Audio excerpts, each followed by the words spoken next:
If you don't get any information out of this video, get this. If you find yourself feeling lonely on the daily, whether it be with friends, if you're out in a crowd, if you're at an event, then you have needs that are being unmet. We all have needs. We need water, food, shelter. Many of us grow up lacking a lot of these physical needs that I just mentioned, and then there's also the emotional needs that we might not have gotten from our caregivers or our parents. Emotional needs are things like connection, validation, acceptance, safety, autonomy, and purpose. How many of these things did you get as a kid? I got maybe one of these, and that was probably purpose. That's because everything that I was supposed to do was supposed to make my parents happy, and so I guess that was my purpose. I wasn't really allowed to complain about my emotional needs not being met because I had a roof over my head, I had food on the table, I had a wonderful education, we lived in a great town, but because of those things, I was not allowed to talk about how my emotional needs were not being met by my parents. These are all things that I am extremely grateful for, like, do not get me wrong, but when your emotional needs are not being met as a child, and even now, you're gonna be extremely unhappy and you're gonna find yourself in very unfulfilling relationships. So just for this video, I want you to allow yourself to really think about all the physical and emotional needs that you did not receive as a child.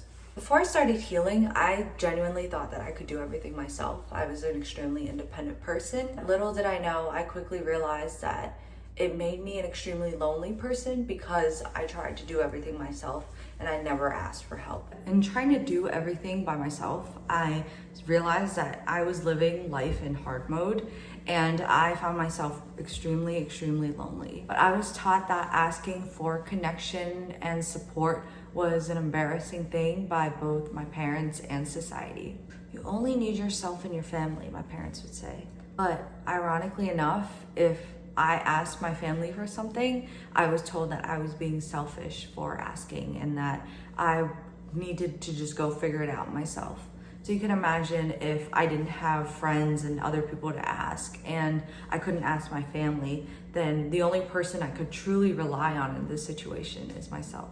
If someone can't meet your needs, that doesn't mean that your need is invalid. You really might just be asking the wrong people. When you have parents growing up that don't really meet your emotional needs, you don't really know to ask the right person.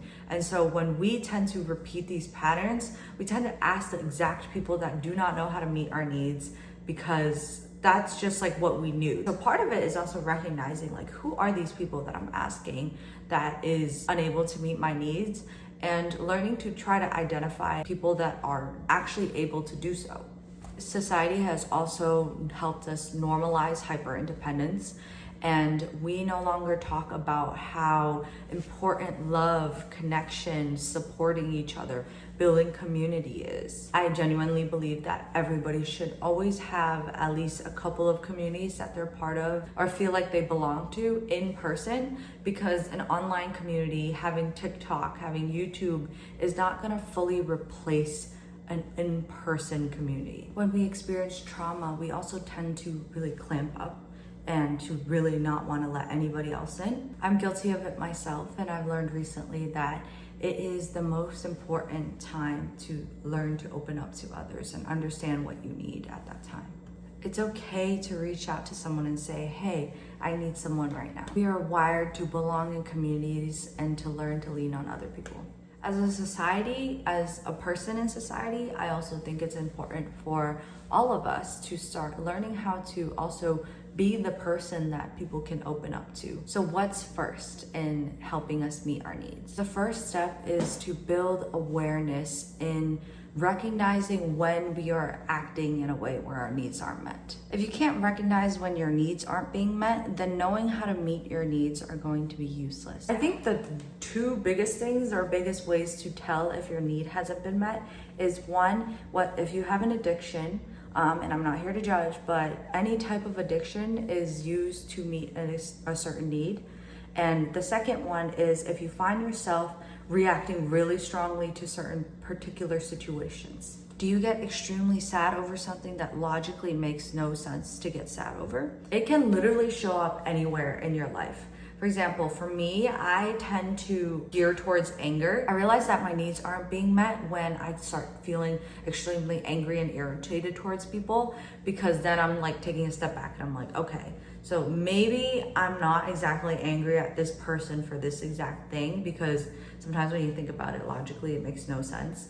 But I might just be neglecting myself for a very long time, and I have needs that are being unmet and it's being expressed in anger. If you don't get any information out of this video, get this. If you find yourself feeling lonely on the daily, whether it be with friends, if you're out in a crowd, if you're at an event, then you have needs that are being unmet. Most of the time when we feel lonely, we tend to look outwards and try to get validation and try to get love and all this connection from people. And then it never really works, because we ourselves don't even know what needs we need in order to be happy and to fill that loneliness and that hole that emptiness that we're feeling inside.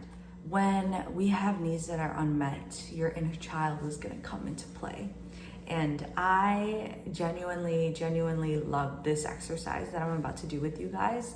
I'm not the first person to come up with it. I just want to show you guys that this is such a powerful exercise. If you're in like a car, obviously please pull over, but if you're in your room, just take a seat and close your eyes. I find that closing my eyes helps, but if maybe safety is an issue or you don't feel comfortable closing your eyes, that's okay too. I want you to think back to an emotionally painful memory that you had as a child. Were you angry? Did you feel lonely? Were you crying? Who was in the room with you? Were you by yourself? What were you wearing? So really picture this memory in your head. Picture the colors on the wall, the paints, the smells. What did you hear in the background? Were you fighting with somebody? Maybe it could have been a moment where you were just lonely and you were sitting by yourself.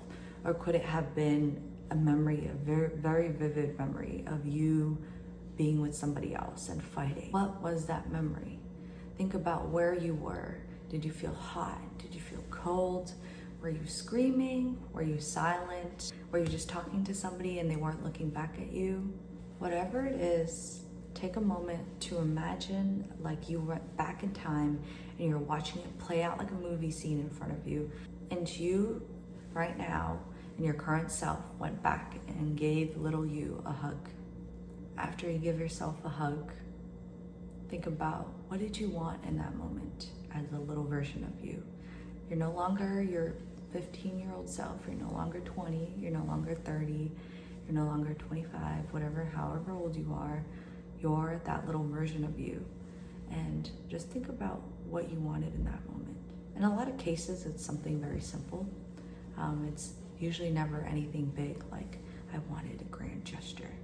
A lot of the times it was, I just wanted a hug, or I just wanted my parents to listen to me, or I just wanted this person to show up to my dance recital. Sometimes I wish that I could have stood up for myself in certain moments because I didn't speak up, and that could have been a memory that came up for you. My point with this exercise is, first of all, it's very important to think about what your inner child wanted, because a lot of us carry that weight of what our younger selves wanted. And that's why some people can come off like extremely childish, and that's because they really haven't moved on from moments like that. And some people have so many of those moments in their life that it just becomes like a huge heavy weight on them. Most of us do carry these needs that we never got met as a child. And at the end of the day, we are the ones that know the answer to what we need. We just have to feel safe enough to ask ourselves, because when we were younger, we might not have had a safe container to be able to express that these are our needs. I'm sure we all have habits that we're unable to break. And if you think about it, think about what those habits are and think about what need it helps you meet. Like really think about it. And then if you want to break your habits, the most easy way to break it is to be able to acknowledge, like, this habit that was not working for me before was helping me meet a need, and so I'm going to do something else instead. One of the biggest forms of self-care that I discovered for myself the past couple of years is not buying myself stuff and not learning how to like go and build a business and build a career and things like that.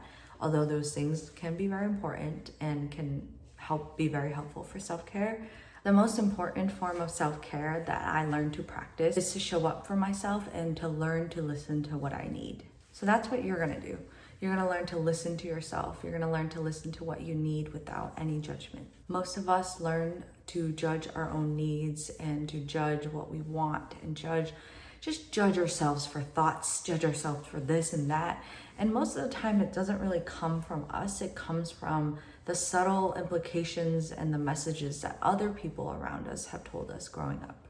It is not your fault that people around you growing up could not meet your basic needs. What you need rarely involves money unless it's a physical thing. Most of the time it is something like a hug, or sometimes you really do have to tough love yourself a little bit and say, you know what I need today? I need to get my ass to the gym because my body needs the movement and I need to take care of myself. Some days you might just really want someone there to listen to you. Whatever it is, learn to slow down and ask yourself, what is it that I need in this moment?